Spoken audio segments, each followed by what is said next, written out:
আজকে দূরের থেকে আমরা অন্তত দেখার চেষ্টা করলাম, এটা আগে হচ্ছিল না। এটা তার জন্য আমরা দায়ী, সরকার দায়ী। তোমাদেরকে আমরা এটা এই সুযোগ থেকে বঞ্চিত করেছে দিন ধরে, এটার জন্য আমরা ক্ষমা প্রার্থী। এটা সরকারের দায়িত্ব ছিল এই কাজটা করার জন্য, এটা অনেক দেরিতে করা হলো। কিন্তু আজকে যে শুরু হলো, এটা যেন আস্তে আস্তে আরো বড় হয়। চিঠিপত্র লিখবে, ছবি পাঠাবে, যা যা হয় ইন্টারনেটে যা যা হয় সবকিছু হবে, দুনিয়ার সব খবর আসবে। যে চাঁদের আলো যেটা দেখি, এটা হলো সূর্যের প্রতিফলিত আলো, এখান থেকে আসে। চাঁদের মুশকিল হলো চাঁদের অপর পৃষ্ঠায় আলো যায় না কোনোদিন, অন্ধকার। আমাদের অবস্থা, তোমাদের অবস্থা হয়েছে ওই অন্ধকারের মধ্যে পড়ে গেছে, ইন্টারনেটের অন্ধকার জগতের মধ্যে রয়ে গেছে। সারা দুনিয়াতে আলো জ্বলতেছে, তোমাদের এখানে নাই। এটা আর কোনো ব্যাখ্যা নাই, ব্যাখ্যা একমাত্র যেটা আমরা কাজটা ঠিক মতো করতে পারি না এদিন, এটা আমাদের, তার জন্য আমরা দায়ী। আজকে অন্তত শুরু হলো, এইটার থেকে এখন কি কি সম্ভাবনা সেগুলো আমরা ক্রমাগত করতে থাকবো। আমরা কথা বলছি যে 12টা স্কুলের সঙ্গে। স্কুল কি শুধু 12টা স্কুলে, তিন জেলায় মিলে মোট স্কুল কত হবে? 3,500-এর উপরে। 3,500 স্কুল আছে। এই যে কাজটা আমরা এখন 12টা স্কুলের সঙ্গে করছি, এটা 3,500 স্কুলের সঙ্গে হওয়ার কথা, কিন্তু আমরা এখনো পারিনি। এই শুধু প্রথম পদক্ষেপ হলো, ক্ষুদ্র একটা পদক্ষেপ, যেটা দুনিয়ার হেন জায়গা নেই যেখানে এই আলো পৌঁছে নেই, ইন্টারনেটের আলো পৌঁছে নেই। তার মধ্যে এই অন্ধকার আমরা ধরে রেখেছি তোমাদের জন্য। কি দুর্ভাগ্য, তোমাদের দুর্ভাগ্য, আমাদের দুর্ভাগ্য, যেটা আমরা একদিন করতে পারি নাই। বলছিল যে এখানে শিক্ষা মান খারাপ, ছেলে মেয়েরা ঠিক মতো শিক্ষা পায় না। তার কারণটা কি? কারণটা হলো শিক্ষক পাওয়া যাচ্ছে না, উপযুক্ত শিক্ষক ওখানে ওসব জায়গাতে যেতে চাচ্ছে না। যেতে চাইবে কেন বলো? কোন দুঃখে ওখানে যেতে চাইবে? যেখানে ইন্টারনেট নাই, সে অন্ধকার জগতে কেন মানুষ যাবে? কাজে প্রথম কথা একটা মানুষকে যাওয়ার যোগ্যস্থান করতে হবে। তো শিক্ষকের যে অভাব ছিল, সে অভাব পূরণ করে। আমি বললাম যে যদি ইন্টারনেটটা থাকতো, তাহলে এখন শিক্ষক ওখানে যদি পাওয়া না যায়, শিক্ষক যেখানে পাওয়া যায় সেখান থেকে শিক্ষা দেবে, অসুবিধা কি আছে? এখন সেটা সম্ভব হলো।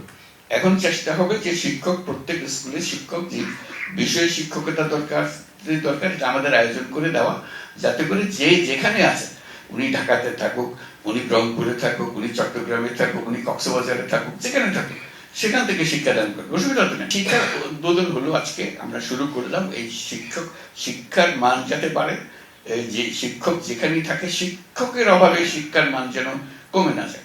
আর ইন্টারনেটের মজা হলো এক শিক্ষকের উপর বসে থাকতে হয় না, তোমার যেখান থেকে জ্ঞান লাভ করতে হয় সেখান থেকে জ্ঞান লাভ করতে হয়, তোমার ইচ্ছা। যেহেতু ইন্টারনেট আছে, সেই ইন্টারনেট যাতে সবার কাছে থাকে, এটা শুধু স্কুলের কাছে থাকলে হবে না।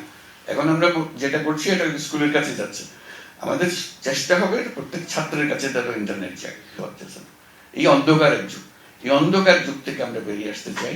এটা শুধু আজকে আনুষ্ঠানিকভাবে উদ্বোধন হলো, কিন্তু এটা মাত্র সামান্য হলো। এটাকে অন্য বাংলাদেশের অন্য জায়গায় যতটুকু আছে, প্রত্যেকটা পার্বত্য জেলাগুলোতে, প্রত্যেক জায়গাতে সেটা থাকবে না কেন? অন্য জায়গায় থাকলে এখানে থাকবে না কেন? আমাদের তো আরো বহু বিষয় আছে।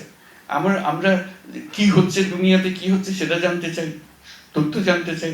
একটা হলো স্বাস্থ্য, আজকে ডাক্তারের অভাব। আমি কোথায় গেছি, পার্বত্য চট্টগ্রামের কোনো একটা জেলায় থাকলে যে আমি স্বাস্থ্য পাই না। কেন পাই না? সব ওনারা অন্য জেলাতে আছেন, চট্টগ্রামে আছেন, কি কক্সবাজারে আছেন, অন্য জেলাতে আছেন। আমি ওখানে যেতে পারি না, এত দূরের জায়গা। আমার লোক কষ্ট পায়, রোগে কষ্ট পায়। ইন্টারনেটটা থাকলে সে মানুষ কোথায় আছে কিছু আসে যায় না। ডাক্তার যদি কক্সবাজারে থাকে, সঙ্গে সঙ্গে কক্সবাজারের সঙ্গে কথা হবে, চট্টগ্রাম হলে চট্টগ্রাম, ঢাকা হলে ঢাকা, সেটা যদি আমেরিকা হয় আমেরিকা, যেখানে হয়। যেহেতু এই যোগাযোগ মুহূর্তের মধ্যে যে কোনো লোকের সঙ্গে যোগাযোগ করা যায়। এই ইন্টারনেট না থাকার কারণে আমরা সবকিছু থেকে বঞ্চিত হয়ে গেলাম। এটা আমরা কেন বঞ্চিত থাকবো? বঞ্চিত থাকার কোনো কারণ নেই, এটা আমাদের দোষ ছাড়া আর কিছু নেই। এই দোষ আমরা মেনে নিচ্ছি, এই দোষ যাতে আর আমরা খণ্ডন করতে পারি, এখন থেকে সেটা মুক্ত হয়ে যেতে পারে। মুক্ত হওয়াটা কঠিন জিনিস না। এখানে যে ফয়েজ তৈব আছে, ওনার কাছে সমস্ত সমাধান আছে। তাহলে এই সমাধান যদি আমরা পারি, যাতে করে প্রত্যেকে এটাতে যায়। টেলিফোন আছে, টেলিফোন এক সময় ছিল না, এখন টেলিফোন আছে বলে অন্তত টেলিফোনে যোগাযোগ করা যাচ্ছে, কিন্তু ইন্টারনেটে যোগাযোগটা নেই। টেলিফোনের যোগাযোগ খুব গুরুত্বপূর্ণ, কিন্তু ইন্টারনেট যোগাযোগ হয়ে যাওয়া মানে যে কোনো জায়গায় যে কোনো মানুষের সঙ্গে যে কোনো প্রতিষ্ঠানের সঙ্গে যোগাযোগ করা যায় এবং বিনা খরচে, এটার জন্য কোনো খরচ লাগে না।